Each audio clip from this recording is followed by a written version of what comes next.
Midvale plays like a backdoor pilot for a series about the teenage Danvers sisters solving murder mysteries in between calc assignments, a sort of Smallville, but for Supergirl by way of Riverdale.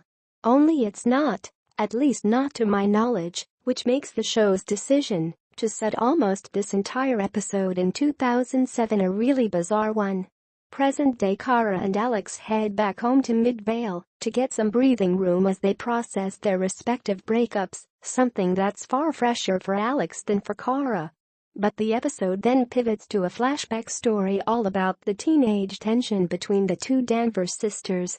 Though Supergirl tends to be strongest when it's focusing on Kara and Alex's relationship, this is a really weird place in the season to do so.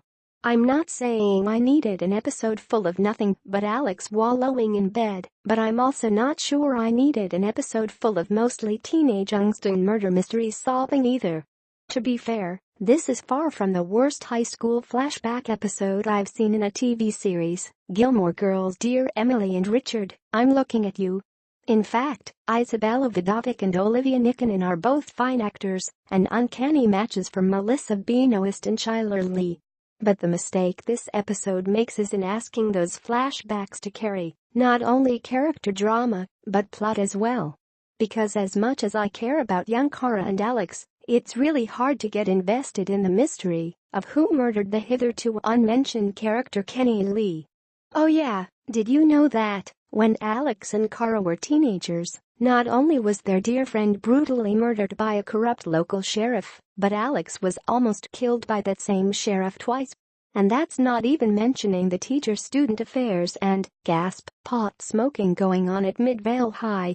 Given just how major the events in this episode are, and how formative they appear to be for Alex and Kara's present-day relationship, it's hard to believe they've never come up before on the series.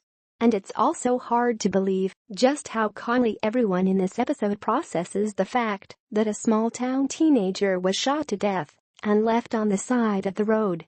I'm still feeling deeply traumatized by Sweet Kenny's death and I only knew the guy for 5 minutes.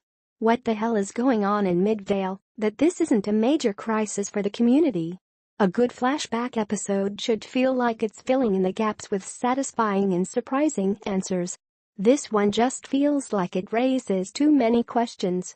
Like, for example, does the timeline of this episode make any sense?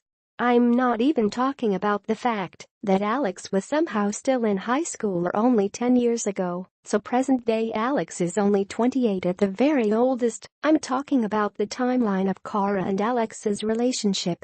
The rough sketch of their sisterhood has always been that Alex initially struggled to adjust to Kara's addition to the Danvers household before eventually growing to love her. I'm just not sure I buy that transformation didn't occur until Alex was late into her high school years. Assuming she's the same age as her 17-year-old friend Josie, that means Alex only had a year, maybe 2, with Kara before the elder Danvers sister left for college. After apparently constantly being at each other's throats for 3 years, did all their sisterly bonding happen in 1 year? Perhaps I'm being too nitpicky about timeline details that ultimately aren't that important. Or perhaps we're meant to believe that Jeremiah's departure caused Alex and Kara's relationship to regress after the earlier progress they'd made. But my larger point is that, because this episode spends nearly all its time in the past, I'm forced to engage with the details of the flashbacks in a way I might not have been if the show had intercut those scenes with present-day ones. Though Kenny's death is genuinely shocking, the whodunit angle just isn't compelling enough to hold my focus. Sheriff Collins is too suspicious from the start, so I'm left to wonder about things like why Kara and Alex share both a bathroom and a bedroom in a house that looks like a small mansion. Thankfully, while the flashback scenes don't have much relevance to Alex's third season arc, they do at least somewhat relate to Kara's. One of the central themes this season is Kara's post-Mon-El identity crisis over whether she views herself as a aloof, godlike Kryptonian or an emotional everyday human. And that theme is present in both present-day Kara's chat with Eliza and teenage Kara's decision to fully embrace being Kara Danvers. This episode's most interesting character angle is the reveal of just how much of Kara's identity is shaped by Alex. After years of struggling with the idea of hiding her powers, teenage Kara finally does so, after she realizes that trying to be a hero could lead to Alex getting hurt.